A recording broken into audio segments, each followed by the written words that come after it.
need of help with twin girls in advance of their first season.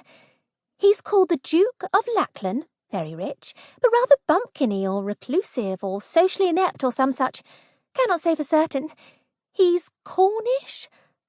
Almost Cornish? Something to do with Cornwall? But did I mention twins? That's 2 girls on whom you may work your magic. So come prepared to charm and convince, etc., etc. Follow my lead, all right? Hoping this is the opportunity for which we've waited. The note had made Drew a little breathless, and she was generally in full control of her breathing. Drew had been biding her time, waiting for exactly this sort of introduction for the better part of a year. The note had made her so hopeful, she sought out her brother-in-law, the tedious Lord Maidwood, to ask him what he might know of a nearly Cornish Duke of Lackland. Maidwood had welcomed her inquiry with his usual creepy aplomb, inviting her to his dark library, sprawling on a settee to pontificate for a half-hour. In the end, the theatrics had been worth it. She'd learned that there was indeed a Duke of Lackland.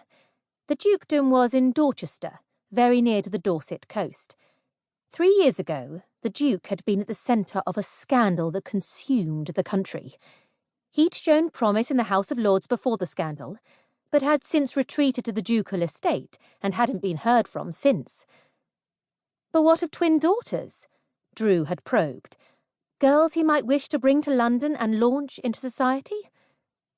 Daughters? Maidwood had repeated speculatively. I cannot say. His family was not discussed in the papers. Marrying off daughters would be very ambitious indeed.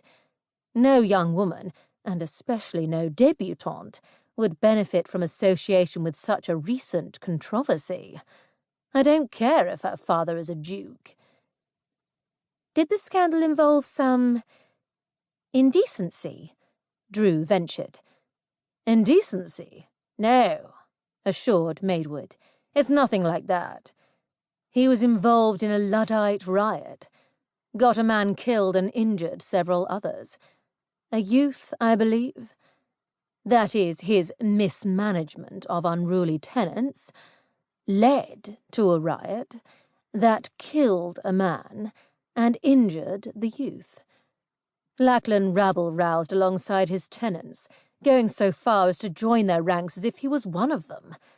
After whipping them into a fevered pitch, he played the turncoat and gave them up to the guard in Portsmouth.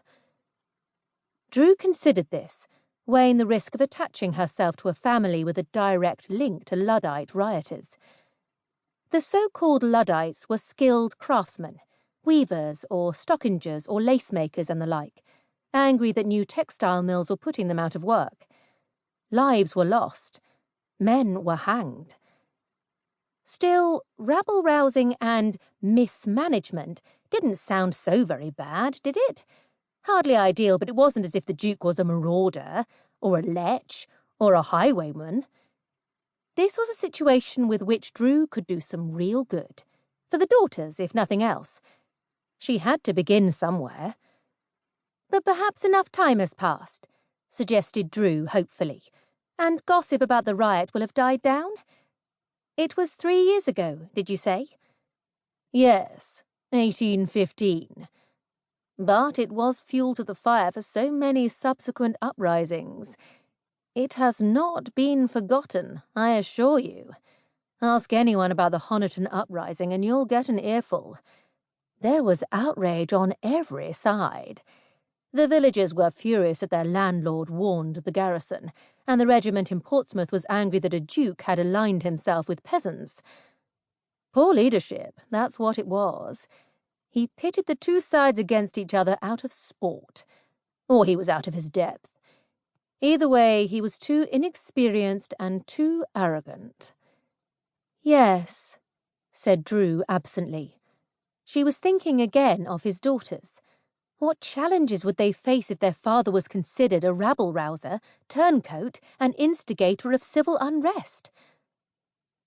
I can help them, she thought. I can be a very great help to the lot of them.